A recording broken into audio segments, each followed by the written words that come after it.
guys, what's up? Anudaya this side and welcome back to Anudaya Vlogs. Guys, आज की जो video होने वाले है that is all about PT exam pattern and of course its tips and tricks. Guys, but one more thing what I would like to add about PT exam is my experience. Guys, क्योंकि जो मैंने खुद exam दिया है और शायद मेरे experience से मैंने बहुत चीज़ें सीखी जो मैं आप लोगों के साथ शेयर करना चाहूँगी ताकि वो आपके भी काम आ जाए। तो गाइज़ स्टार्ट करते वीडियो और इस वीडियो में क्या क्या पॉइंट्स इंक्लूड होंगे वो मैं सबसे पहले आपको बता देती हूँ।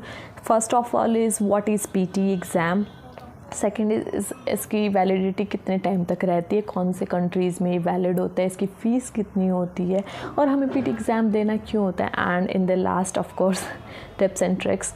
तो गाइज़ आप मैं क्या सोच रही हूँ कि इसकी टिप्स एंड ट्रिक्स पहले इंक्लूड कर दूँ और फिर इसका सारा जो पीटी एग्ज़ाम पैटर्न है वो मैं बाद में बताऊँ। तो कमेंट करके मुझे ये भी बता दो गाइज़ कि आप लोगों को नेक्स्ट वीडियो किस टॉपिक पे चाहिए। एंड अभी तक जिसने मुझे इंस्टाग्राम एंड स्नैपचैट पे फॉलो नहीं किया है वो पहले इंस्टाग्राम एंड स्नैपचैट पे फॉलो कर लो और यूट्यूब पे भी मुझे सब्सक्राइब कर लो सो दैट आपको आने वाली वीडियोज़ के नोटिफिकेशन मिल जाए। गाइज़ चलो अब वीडियो स्टार्ट करते हैं। सबसे पहले what is PT exam. Guys it's Pearson language test और ये किस कंट्रीज़ के लिए वैलिड होता है ये आप अच्छे से सुन लो। जो भी इंग्लिश स्पीकिंग कंट्रीज़ होती है ना, यूँ नहीं है कि ओवरऑल वर्ल्ड ये वैलिड होता है, नहीं, जो भी इंग्लिश स्पीकिंग कंट्रीज़ होती हैं जब स्टूडेंट्स या जॉब वर्कर जॉब सीकर्स जब वहाँ अपने दूसरी कंट्री शिफ्ट होते हैं तब ये टेस्ट देना पड़ता है और इसकी फ़ीस होती है अप्रॉक्सीमेटली 16,000 रुपये INR। ये कभी ऊपर हो जाता है कभी नीचे हो जाता है, ठीक है, वो टाइम पे डिपेंड करता है। तो एट प्रेजेंट इसका जो टाइम चल रहा है that is 16,000 INR। And guys third thing is मान लो कोई कनाडा वाला बंदा ऑस्ट्रेलिया शिफ्ट होना चाहता है या यूके शिफ्ट होना चाहता है और उसकी सिटीज़नशिप कैनेडियन सिटीज़नशिप है तो उसको ये टेस्ट नहीं देना पड़ता क्योंकि वो खुद एक इंग्लिश स्पीकिंग कंट्री से है। अब फॉर एग्जांपल इंडिया की मदर टंग क्या है, हिंदी, जो हमारी नेटिव लैंग्वेज है दैट इज़ हिंदी। तो हमें किसी भी इंग्लिश स्पीकिंग कंट्रीज़ में जाने से पहले हमें ये टेस्ट देना होगा। Fine guys, let's first talk about it's tips and tricks. Guys tips and tricks वही हैं जो मेरे एक्सपीरियंस हैं। अब मैं आप लोगों के साथ शेयर करूँगी अपना पीटी का रिज़ल्ट। अब देखो ये मेरा पीटी का रिज़ल्ट है, it is a very good score, ये कोई बुरा स्कोर नहीं है। आई थिंक जो भी रिक्वायरमेंट होती है उससे बहुत ज़्यादा ही है। अब मैं बात करूँगी कि मैंने ये टेस्ट ना सिर्फ 10 दिन की प्रिपरेशन में दिया था, बट आप लोग ये गलती मत करना कि आप 10 दिन प्रिपेयर कर लो और टेस्ट दे आओ कि भाई हमने तो अनुदया की वीडियो देखी थी एंड शी सेड कि मैं तो 10 दिन की प्रिपरेशन में दे दिया। गाइस मैंने बहुत बड़ी गलती करी कि मैंने 10 दिन के प्रिपरेशन में दिया क्योंकि पीटी का एग्ज़ाम ऐसा है कि आप बहुत अच्छा उसमें स्कोर कर सकते हो, ठीक है। ये IELTS से बहुत ज़्यादा ईजी है, IELTS टफ़ होता है, ये मैं बिल्कुल एक्सेप्ट कर रही हूँ। अब मैं बताती हूँ कि 10 दिन के प्रिपरेशन में मेरे साथ क्या हुआ था। गाइस उसमें से 1-2 दिन मैंने प्रिपरेशन बिल्कुल नहीं की थी। अब सबसे बड़ी चीज़ कि मैं 10 दिन मैंने मॉक टेस्ट किए, मतलब 7-8 दिन मैंने मॉक टेस्ट किए, फुल मॉक टेस्ट किए, मैंने सेक्शनल मॉक टेस्ट नहीं किए। अब मैं वो बताती हूँ कि उस चीज़ से क्या गड़बड़ हुई। जो मेरा फाइनल एग्ज़ाम था, जो मैं ये पीटी का एग्ज़ाम दे के आई हूँ, ये इसमें मेरे रीडिंग सेक्शन में मेरे क्वेश्चंस रह गए थे। मुझे टाइम का पता नहीं चला, मुझे रीडिंग सेक्शन में 4-5 क्वेश्चंस रह गए, उसकी वजह से मेरे राइटिंग सेक्शन के भी मार्क्स डिक्रीज़ हो गए। ये ऑटोमेटिकली होता है, रीडिंग में अगर आपके कम आते तो आपके राइटिंग में ऑटोमेटिकली कम हो जाते हैं। तो सो येस गाइस, मैं बोल रही थी कि कम से कम आप जो 10 दिन होते हैं उसके आप सेक्शनल मॉक टेस्ट करना, उसके बाद आप फुल मॉक टेस्ट स्टार्ट करना। और मैंने ये उल्टा कर दिया था कि मैंने पहले फुल मॉक टेस्ट कर दिए थे, उसके बाद आके मैं सोच रही यार मैंने पहले सेक्शन मॉक टेस्ट क्यों नहीं किए, बट अब पछताए होत क्या जब चिड़िया जो गई खेत। Okay guys, second tip is आप घर बैठ के प्रिपेयर कर रहे हो। पहली बात कि आपको किसी कोचिंग सेंटर जाने की ज़रूरत ही नहीं है, आप यूट्यूब पे सर्च करो, आपको बहुत ज़्यादा मटेरियल मिल जाएगा, टेम्पलेट्स मिल जाएंगे, तो आप अपना घर बैठ के प्रिपेयर करो। But here what I would like to add is guys, घर पे बैठ के हम लैपटॉप से प्रैक्टिस करते हैं और जो हमारा हेडसेट होता है दैट इज़ नॉइज़ कैंसलेशन, हम नॉइज़ कैंसलेशन हेडसेट रखते हैं। आपको पता है घर पे सारी चीज़ें बेस्ट क्वालिटी की होती हैं, बट मैं सजेस्ट करूँगी कि आप साइबर कैफ़े वगैरह जाओ और वहाँ पे आप फुल मॉक टेस्ट की प्रैक्टिस करो, सो दैट क्योंकि वहाँ का जो एनवायरनमेंट होगा ना वही आपका टेस्ट सेंटर का एनवायरनमेंट होगा। ये चीज़ मेरे साथ हो चुकी है। घर पे मैं बैठ के बिल्कुल शांत माहौल में अपना मॉक टेस्ट करती थी, बट वहाँ पे सब बच्चे एक साथ ऐसे बोलने लग जाते तो बहुत ज़्यादा कन्फ्यूजन हो जाता है। आपको साइड में बंदा क्या बोल रहा है आपको क्लियरली सुनाई देता है, ठीक है। तो मैं सजेस्ट करूँगी आप एक बार बाहर जाके प्रैक्टिस करो फुल मॉक टेस्ट की, तो वो आपके लिए ज़्यादा अच्छा रहेगा। एंड टैम्पलेट्स, गाइस टैम्पलेट्स ना बहुत ज़्यादा डिफ़िकल्ट वाले टैम्पलेट्स नहीं लेने हैं, क्योंकि पता है क्या होता है, आप अच्छे से याद कर लेते हो, आप घर पे अच्छे से प्रैक्टिस कर लेते हो, साइबर कैफ़े अच्छे से प्रैक्टिस कर लेते हो, बट जब वहाँ जाके आप टेस्ट सेंटर जाते हो ना उस टाइम पे नर्वसनेस हो जाती है यार। 16,000 का एग्ज़ाम देने जा रहे, डर तो लगेगा ही। उसके बाद ना कोई रिफ़ंड होने वाला और बुरा स्कोर आया तो फिर गए। तो गाइस मैं सजेस्ट करूँगी बहुत इजी टैम्पलेट्स लो जो वर्किंग हो। ऐसा नहीं हो कि आपने जो टैम्पलेट्स ले वो वर्क ही ना कर रहे हो। तो गाइस इजी टैम्पलेट्स लो, अच्छे से वो टैम्पलेट्स यूज़ करो और बिलीव मी आपका बहुत ज़्यादा अच्छा स्कोर आएगा।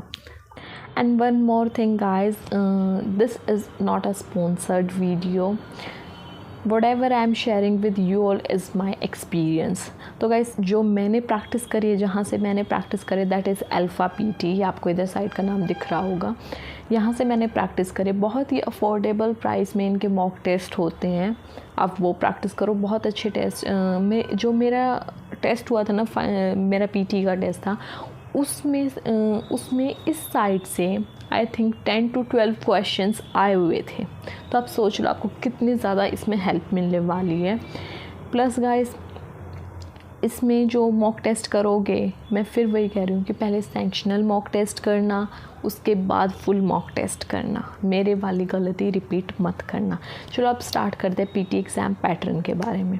Guys as we all know, ये तो हम सबको पता है कि एग्ज़ाम 2 घंटे का होता है।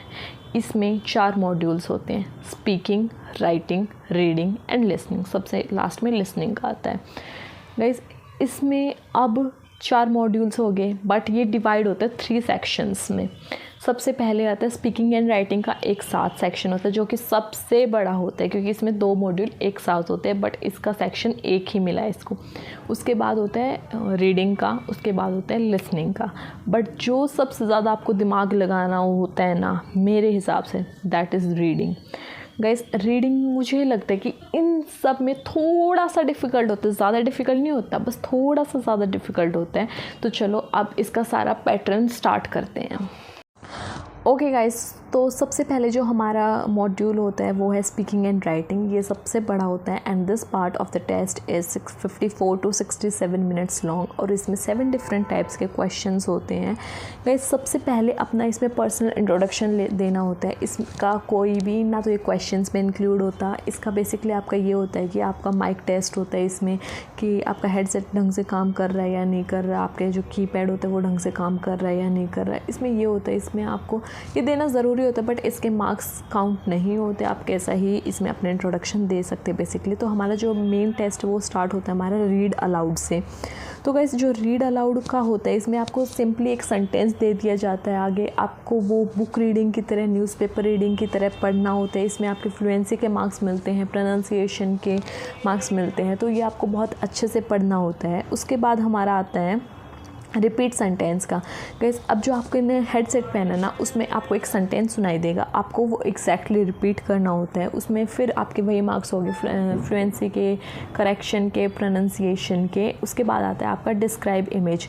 आपको कोई भी इमेज दे दी जाएगी आगे, ठीक है। आपको वो, आपके पास एक टेम्पलेट होगा जो आपने अपना प्रिपेयर कर रखा होगा ना टेम्पलेट, आप में उसमें कीवर्ड्स फिल करके आपको टेम्पलेट बोल देना है। गाइस आपके इसमें फुल मार्क्स हो जाएंगे। बहुत इजी है ये। आई थिंक कितनी देर, 40 सेकंड्स का होता है। इसमें आपको मिनिमम 35 सेकंड्स तो बोलना ही बोलना पड़ेगा, और इसमें आपके फुल मार्क्स मिल जाएंगे। बहुत इजी होता है।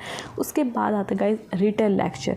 ये थोड़ा सा डिफ़िकल्ट, पता है क्यों होता है, क्योंकि ये थोड़ा ना आई थिंक 20 to 25 लाइन्स का लेक्चर होता है, और ये आपको बिल्कुल ध्यान से सुनना पड़ता है। और जो इसके इम्पोर्टेंट कीवर्ड्स होते हैं ना, वो आपको अपने उधर, आपको एक नोट पैड दिया जाएगा, आपको वो लिख लेने होते हैं, और आपको अगेन टैम्पलेट और कीवर्ड्स यूज़ करके आपको वो दोबारा बोलना होता है रिटेल लेक्चर में।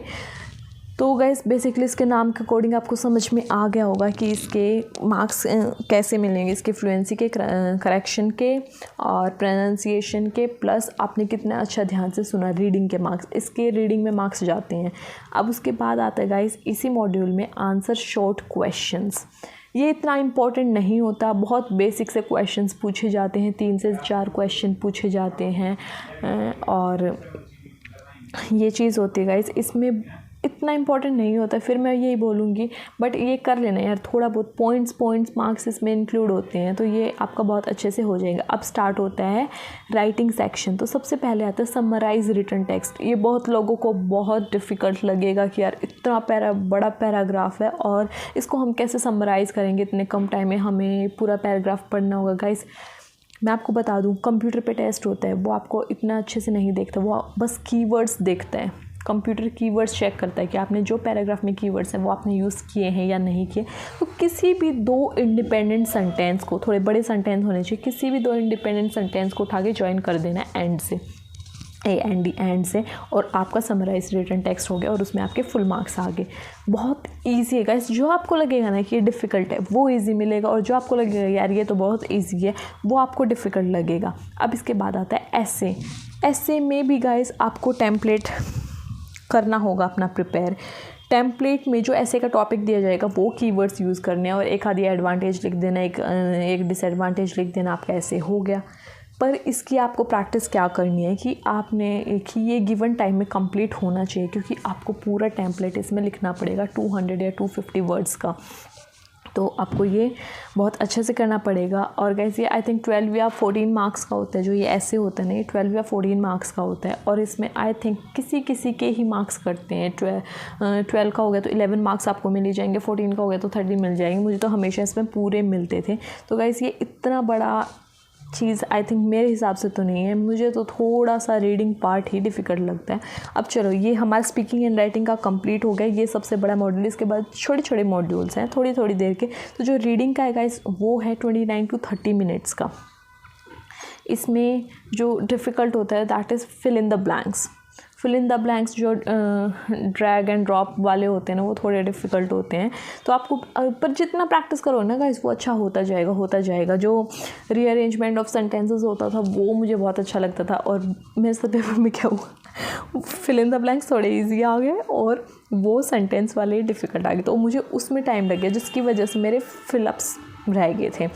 तो गाइस हाँ, एक चीज़ और मैं ऐड करूँगी कि जो अगर आपका मान लो अगर आपने स्पीकिंग एंड राइटिंग आपने पहले फिनिश कर दिया और फिर आपने रीडिंग वाला मॉड्यूल आपके सामने आ गया, तो गाइस जो आपका पहले ख़त्म कर दिया था ना राइटिंग एंड स्पीकिंग, वो उसका जो टाइम बच गया ना वो आपकी रीडिंग में ऐड नहीं होगा। समझ रहे आप मेरी बात? अगर वो मान लो वो 30 मिनट्स का है तो आपने वो 25 मिनट्स में कर दिया और आपके वो 5 मिनट्स अगले में ऐड नहीं होंगे। आ गया ना समझ? तो गाइस अब स्टार्ट करते हैं हम रीडिंग एंड राइटिंग। सबसे पहले फिल इन द ब्लैंक से मैंने आपको बता दिया। जितनी प्रैक्टिस करोगे उतना अच्छा होगा। एक सेकेंड, जितनी प्रैक्टिस करोगे उतना अच्छा होगा। और उसके बाद मल्टीपल चॉइस, मल्टीपल आंसर, ये भी फिलअप्स ही हैं, वो आपको दिया जाएगा यार, वहाँ से बहुत इजी होते हैं ये भी। रीऑर्डर पैराग्राफ्स, ये भी प्रैक्टिस करने पे ही अच्छे होंगे, अदरवाइज़ नहीं हो पाएंगे। वो आपको जितना प्रैक्टिस करोगे, बोलोगे यार बार बार मैं यही बात बोले, पर गाइस इसमें यही है, रीडिंग वाले पोर्शन में जितना प्रैक्टिस करोगे उतना ही अच्छा होगा। उसके बाद दोबारा फिल इन द ब्लैंक्स आ गए guys, multiple choice, single answer. अब आपको बहुत सारे MCQs दिए जाएंगे और उसमें आपको सिंगल आंसर देना पड़ेगा। कोई वीडियो चल जाएगी, कुछ चल जाएगा, आपको वीडियो की तरफ ध्यान नहीं देना, आपको सिर्फ ऑडियो सुननी है और वो आंसर जो भी आपको ठीक लगे कि हाँ ये ठीक है, आपको वो कर देना है। इतने इम्पोर्टेंट नहीं होते बट कहीं ना कहीं मैटर करते हैं, पॉइंट्स में काउंट होंगे। तो हो सकता है आपके कहीं और मार्क्स कट और ये आप अच्छा कर दो तो हो जाए, बट वही बात है, सेंटेंस में ध्यान देना, फिलअप्स में ध्यान देना, MCQs में ध्यान मत देना इतना। ओके गाइस, हमारा एग्ज़ाम का लास्ट सेक्शन, लास्ट मॉड्यूल आता है लिसनिंग का। This part of the test is 30 to 43 minutes long.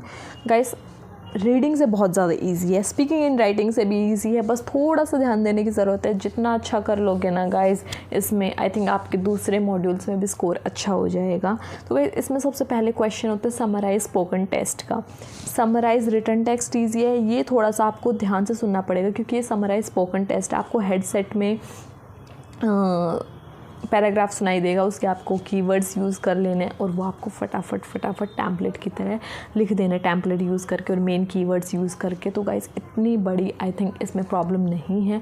अगर आपको फिर भी कोई टिप्स एंड ट्रिक्स चाहिए तो मुझे कमेंट्स में बता देना, मैं ट्राई करूँगी कि अगली वीडियो बनाऊँ या आपके रिप्लाईज़, ऑफकोर्स रिप्लाईज़ तो मैं हर किसी के देती तो रिप्लाई कर दूँगी। आपको बता देना, आपको जहाँ भी मुझे हेल्प की ज़रूरत पड़े कि यार मुझे इस मॉड्यूल में बताना, तो आई विल ट्राई। अब नेक्स्ट क्वेश्चन आता है guys, multiple choice multiple answers. फिर से बोलूँगी, एमसीक्यूज़ पे ध्यान देने की ज़रूरत नहीं है, इतने इम्पोर्टेंट नहीं होते, बट इसको बिल्कुल भी इग्नोर मत करना, थोड़ा सा ध्यान देना। ज़्यादा मार्क्स इसमें काउंट नहीं होते, बट गाइस जहाँ कमी हो रही होगी ना, शायद उस जगह को ये फिलअप्स कर सकते हैं, तो थोड़ा सा इसमें ध्यान दे देना। टाइम कंज्यूमिंग अगर लगे तो छोड़ देना। इसका नेक्स्ट लिसनिंग का थर्ड टाइप क्वेश्चन है फिल इन द ब्लैंक्स। इसके फिल इन द ब्लैंक्स में क्या होता है गाइस, आपको पैराग्राफ सुनाई दिया जाता है और जो फिलअप्स होते हैं ना, उस पहले आपको नोटपैड में वो फिलअप्स कर लेने, उसके बाद आपको लिखना है उसमें। क्योंकि क्या होता है, जो लिसनिंग के फिल इन द ब्लैंक्स होते हैं उसमें वो पैराग्राफ बहुत स्पीड से बोलते हैं, तो यूँ चुटकियों से निकल जाता है जो फिल इन द ब्लैंक होता है। तो इसलिए कह रही हूँ कि थोड़ा सा आराम से करना, मतलब ध्यान से सुनना है इसको और जल्दी से लिखते जाना। उसके बाद होता है हाईलाइट करेक्ट समरी, इम्पॉर्टेंट है, अच्छे से करना, अच्छे से सुनना और बस उसको हाईलाइट करना होता है। जिस वर्ड को वो उसमें सामने गलत लिखा होता है वो वर्ड, और उसको आपको हाईलाइट करना है सुन के कि ये वर्ड ये गलत है। तो उसके बाद multiple choice single answer important नहीं है, थोड़ा सा कर लेना, अगर टाइम कंज्यूमिंग लगे तो बेशक छोड़ देना। उसके बाद होता है सेलेक्ट मिसिंग वर्ड, इम्पॉर्टेंट है, अच्छे से करना है, सुनना है और लिख देना है, सुनना है और लिख देना है, that's it. Highlight incorrect words, ये भी इम्पॉर्टेंट है गाइस, सुनना है और इनकरेक्ट वर्ड को हाईलाइट कर देना है, जस्ट प्रेस, हाईलाइट हो जाएगा। बिल्कुल ध्यान से सुनना है गाइस, लिसनिंग बहुत इजी है, अगर आप जितना अच्छे से करोगे ना उतना ज़्यादा अच्छा स्कोर होता जाएगा। रीडिंग अगर आपके रीडिंग में कम हो रहे ना, लिसनिंग में अच्छे ले लो, ओवरऑल स्कोर अच्छा हो जाएगा। स्पीकिंग एंड राइटिंग में अच्छे ले लो, ओवरऑल स्कोर अच्छा हो जाएगा। अगर आपको कोई भी आपका अपना सेक्शन वीक लग रहा है ना, तो दूसरे सेक्शंस को स्ट्रॉन्ग कर लो, उसमें मिनिमम ले लो, उनमें मैक्सिमम ले लो, ओवरऑल स्कोर बहुत अच्छा हो जाएगा। अब होता है राइट फ्रॉम डिक्टेशन। गाइस ये तो किंग है पूरे पीटी एग्ज़ाम का। सेंटेंस सुनाई देगा, करेक्टली लिखना है।